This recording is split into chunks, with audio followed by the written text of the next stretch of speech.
Hello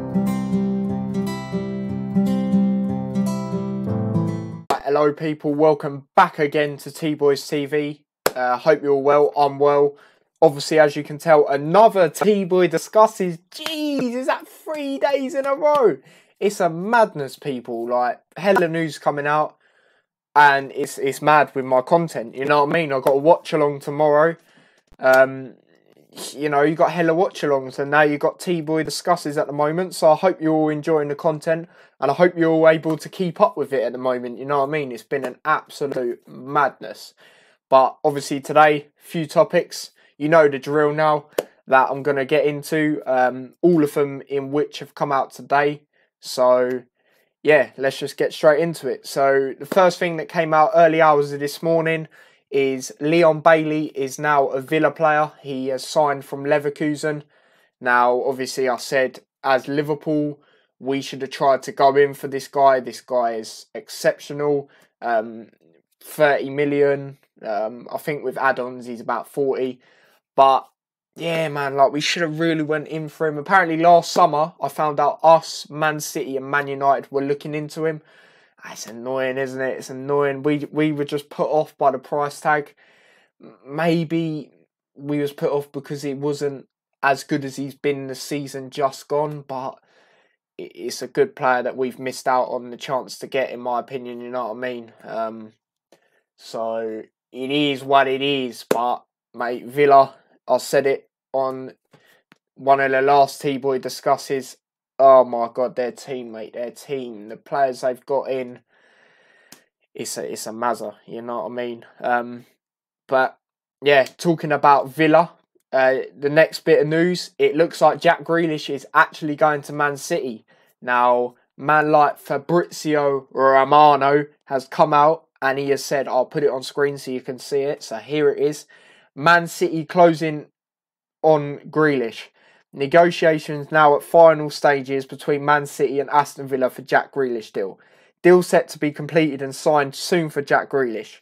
Fee will be around about 100 million after Man City official bid submitted last Friday.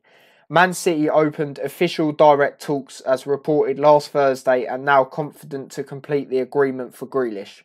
Contract ready until June 2026 to be signed once the deal will be completed between Villa and City. Medicals could take place this week. Timing was key as Aston Villa offered Jack a new contract with increased salary in case Man City deal didn't go through this week. Aston Villa completed signing of Leon Bailey from Bayer Leverkusen for 30 million after Emery Buendia and now looking forward to open talks for new targets. Now, the first thing I'm going to talk about here is 100 million. You know what football's like nowadays. Obviously, if this is actually to go through and Grealish does go to Man City, this will be the biggest deal there has been in English football transfer history. Yeah, man, contracts till June 2026. Madness. Medicals could take place this week. That's how mad it is. Like, what are we on today? Wednesday, so it could either be tomorrow or Friday. It's mad, mate. And the last bit that I'm really going to talk about from this is I know one of the new targets they're looking to get if Grealish does go is Cantwell. Now, I think Cantwell is literally like Grealish. Like, I'm not going to lie. I watched him a bit for Norwich in the Championship last season and obviously in the Premier League the year before that. He's a quality player. He is another Jack Grealish, in my opinion. But yeah, man, that would be a great addition to their attack. You know what I mean? Buendia, Watkins, Leon Bailey, Cantwell, mate.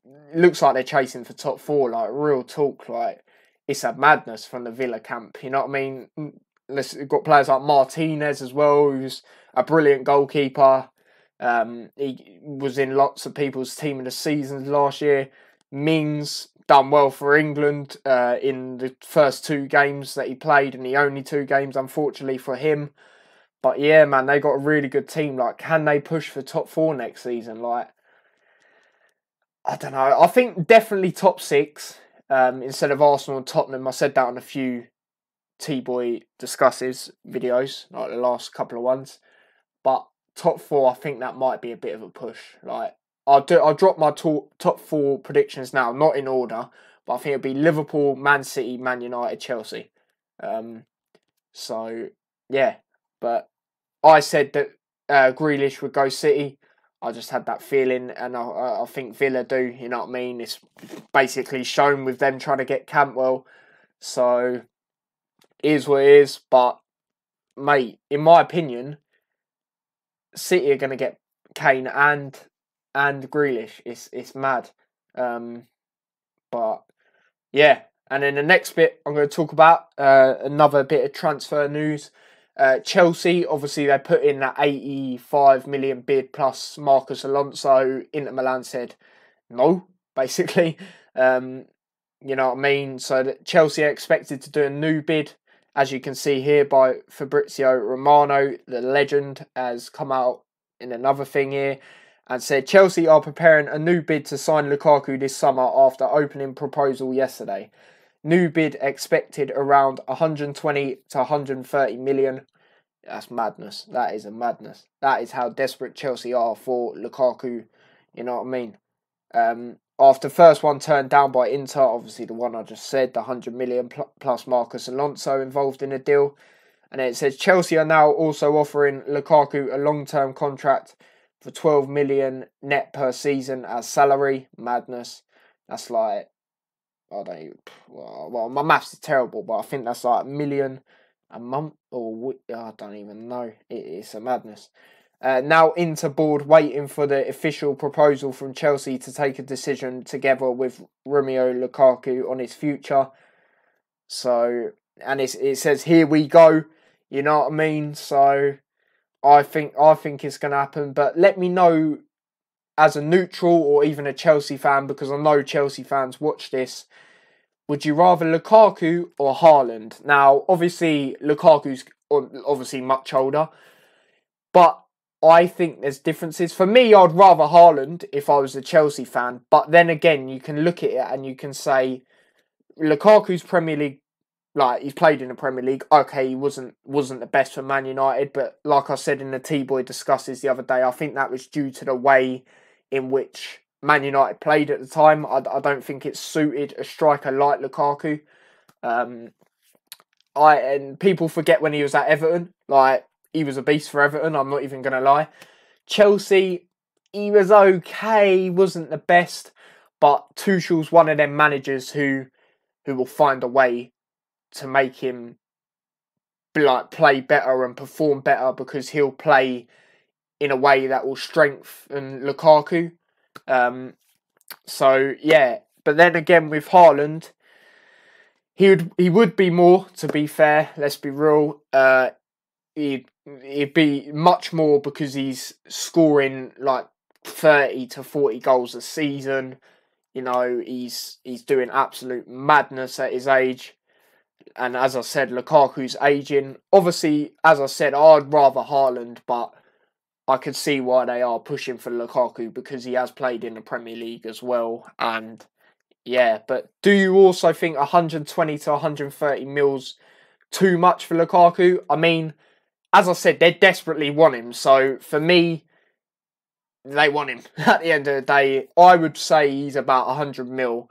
But that's what happens when you win the Champions League. You come in the top 4, you get in the FA Cup final, you know what I mean? You get bare money, and that's Chelsea are trying to use it to get Lukaku, and obviously they need a striker. So yeah, but the last topic I'm going to talk about, all the Brazilians that obviously went to the Copa America. So man like Bobby, man like Fabinho, you want some chicken, lad? You know what I mean? And man like Alisson Becker, yeah, join the ranks of certain goalkeepers that can score goals. You know what I mean? They're all expected to play in the friendlies tomorrow. I'm gassed. I'm gassed that they're all back, so we can like change things up a little bit more. See how we can prepare for the season, so to speak. But yeah, man, it's a big season for players like Firmino, if you're asking me, because for me, he's the best player. Well, yeah, he's definitely up there in the best players technically for Liverpool. He might even be the best. But when it comes to scoring goals, doing what he needs to do a lot more of, he's not. But yeah, man, it's a big season for him, in my opinion. Otherwise, he might be on the way out. You never know. Like, you know what I mean? Fabinho, obviously, he's signed a 5-year deal. One of the best CDMs in the world. So that's straightforward. But it's good to see him back. You know what I mean? It's good to see how he does, holding up the ball, being a beast like always, scoring belters every now and then. You know what I mean? And then man like Alisson, it's going to be good to see the #1 Liverpool goalkeeper back. A goalkeeper that can pop up with a goal, you know what I mean? But yeah, man, it's good to see them all back. I've seen them all in training and that, but it's good to see that they're going to be playing so we can see how they are and see if they're ready, you know what I mean, like certain other players are. But yeah, man, I'm going to wrap the video up there. I hope you all enjoyed this video. I hope you've all been enjoying the T-Boy discusses recently. Obviously, the next video that'll be out is a watch-along, which is obviously tomorrow. Well, 2 watch-alongs. So, yeah, I won't do no T-Boy discusses tomorrow. I'll just do the watch-alongs. So, make sure you're on for them. Make sure you smash a like on this video. Subscribe if you're new. Share the channel. And drop down your thoughts and opinions. I'd appreciate it. And until tomorrow, I will see you guys in a bit. So, take care and peace.